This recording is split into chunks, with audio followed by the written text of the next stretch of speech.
Cottony Construction Law is dedicated to helping the construction industry in legal, risk, and safety challenges. Welcome to this week's Law and Mortar with John Kenny and Trent Cottony. I'd like to welcome everybody to another episode of Law and Mortar. I'm Trent Cottony, CEO of Cottony Construction Law, and we have John Kenny, CEO of Cottony Consulting Group with us. John, how you doing? I'm doing great. It's a good day. It is. So yesterday we had our webinar on the national election results and what that means for construction. And it was myself and you, and we also had our lobbyist and national lobbyist, Craig Breitup from the Breitup Group, speak on a variety of construction-related topics. What was your takeaway, some takeaways from that webinar? Well, I thought it was very informative. I got a lot of feedback after it was over from many people who did listen to it. And I take away the same thing. I think it was presented in a very informative manner. I liked the way we touched on with Craig on the possibilities that are coming with the new administration coming into the White House. Comparing it to, what may or may not happen with the Republican-controlled Senate. I think we touched a little bit on, overall, just in the federal races, there's a lot of state ordinances, and bills that passed underneath each one of these states. As you brought up, there was marijuana passed in multiple states, legalizing it for recreational use, which is going to continually be an issue for all contractors nationwide in those states, especially. And then minimum wage. Minimum wage has gone up in many, many states, including Florida, the one we're headquarters in, which actually is one of, I think, 6 states that have $15 an hour now, even though it's going up over the next 6 years. So I think there's a lot of effects on construction that came out of this election more than just federally. But I also think there's some promise in the whole thing as well. I believe there is going to be a lot of money put into vertical and horizontal construction. I think you're going to see a lot of infrastructure, road improvements, tunnels. But I also think they're going to be putting some money into buildings as well. I did do a little more deep dive after we covered the webinar last night, started reaching into where the money may go in, our vertical construction. And definitely they look like they're going to put a lot into schools. School upgrades are going to be huge according to this, which of course every school in an upgrade usually gets a new roof. So I think that's good for the roofing industry. HVAC is a big push as well. So I think you're going to see overall, it's going to start to settle in here in the next month or two.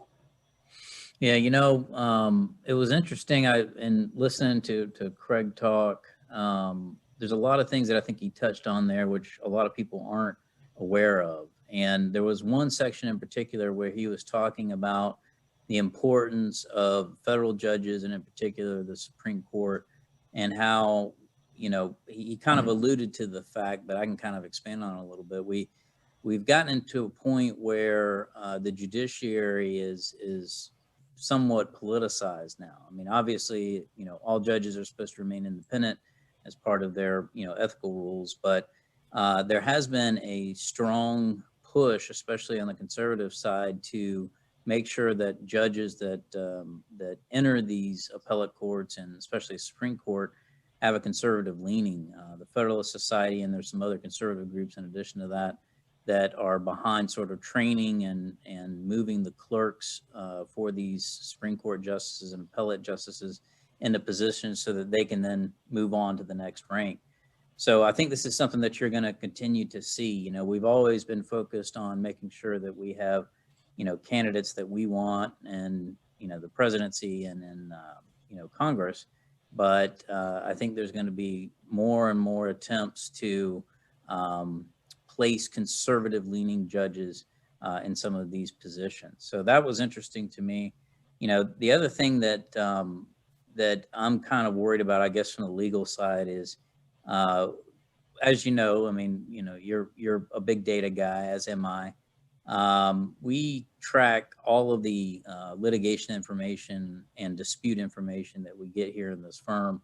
And one of the things, I review it weekly. And one of the things that I saw here this last week, I've been following the fact that we've been trending upwards in delay claims, both in affirmative claims that we're asserting, but also in defenses that, we're getting back from some of our claims to try to get money for contractors.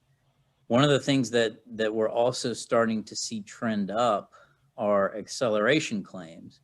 And it's interesting, for those of you that don't know, delay and acceleration are basically two sides of the same coin. Oftentimes what you end up happening is you've got a delay, and because that delay has happened, in this case, COVID-19, protests, whatever it might be, you've got an owner or a customer that says, hey, I need you to move quicker. I need you to work over the weekends. I need you to, work overtime, get more crew, get more equipment, whatever it might be out on the job site. And what they're doing is they're truncating your schedule. They're requiring you to work in a shorter amount of time. It's accelerating your work schedule. So that creates a lot of damages. We've started to see an uptick in that, just to give the viewers understanding of what that means. This time last year, we had roughly 3% of our cases that had some sort of acceleration claim. Okay, that was either a positive claim we were asserting or something that we got back in defense. Okay, and there's a little bit of wiggle room there, but generally speaking, it was about 3%. Now we've already ticked up to about 5.7, 5.8%, getting real close to 6%. Okay, again, it's not to the point where I think we've hit a critical mass to where I can say definitively this is a trend. But if we start getting up into the 10% range, then that's something that I know we're beyond sort of the margin of error, the coincidence margin at that point. And then that's something that I really want to pay attention to as we move into the end of 2020. And then especially when we get into the Biden administration, to see how that plays out with some of these infrastructure type improvements. John, one of the things we also kind of touched on during the webinar was Biden's agenda for renewable energy and environmental concerns. And we talked a little bit about it last week, but, I'm always a grass is greener kind of guy. This is kind of what we're faced with now, but what does the future look like? How can we, what else is out there for us to look at that we could potentially go after?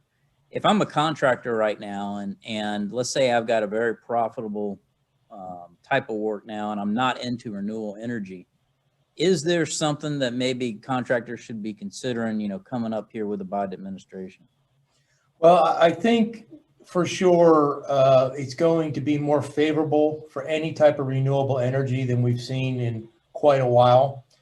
But I also think technology and our industry and industries in a whole are moving in that direction. I think this is going to be an accelerator for renewable energy. It's been going that way. So as a contractor, a couple things that I think you're going to see.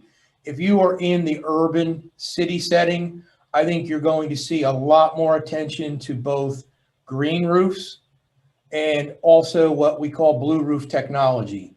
Blue roofs are definitely a controlling of water coming off the roofs and getting into, groundwater. I think the EPA changes under Biden are going to really push in that direction.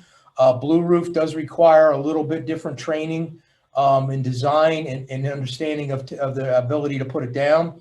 But I think green roofs, who knows? You have the biofuel push, and we all know there's certain types of grasses now that are going to be used in the making of this fuel. So I think you're going to see that as a possibility too. People pushing for more than just the roofs being a water protection and waterproofing. They may want to use it as a harvesting method.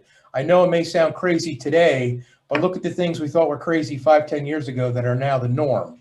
Definitely solar. Solar is on the breakthrough to really make a push in this country, not only in roofing, but in all technology. So roofing is going to follow, I think, accelerate it in the next 2 years. Technologies there and plants that produce power are now going to build new plants that are only solar based producing of energy. And when that happens, it's going to take off everywhere. So I think those are the big areas to get into. So as a contractor, start getting prepared for it. You need to learn more about it.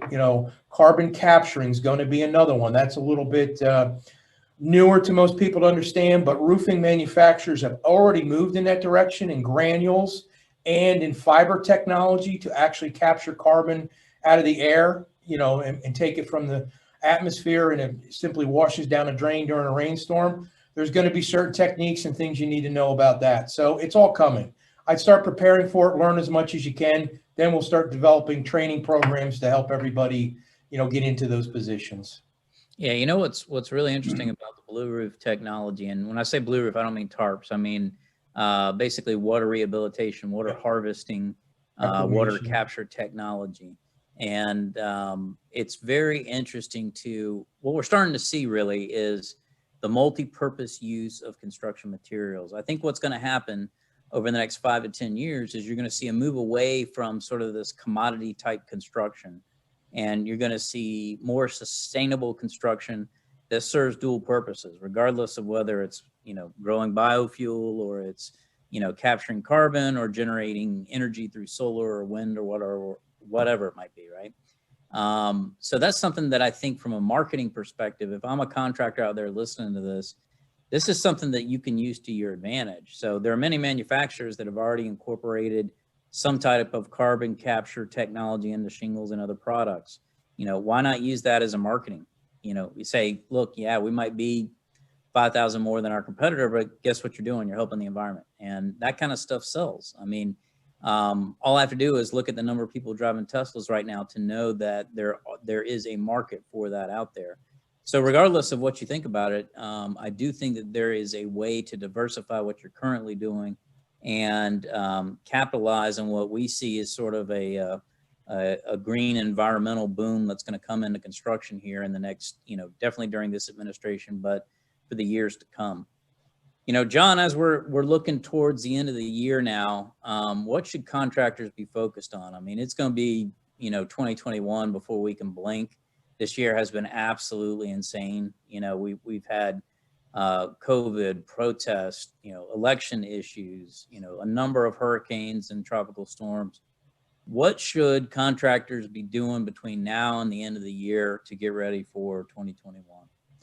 Well, you brought a good point. Your 2020 is over with. You're into November now. There's not much you're going to do to change the outcome of where you end up this year, but you can do a lot to prepare for next year. It's a good time to take a look back at where your year has gotten so far, where your weak points were in your entire operational process, where your weak points may have been in your sales and your weak points in estimating, and your strong points, what worked, what didn't work. Concentrate on it. You need to be strong going into next year. I do believe hopefully the protests have settled down. We're moving ahead. I think the election is going to, it's going to take care of itself like everything does in this country. We're out of hurricane season, but we'll be right back into the normal season, hail and winter storms and tornadoes in the Midwest that you see coming up in the next quarter.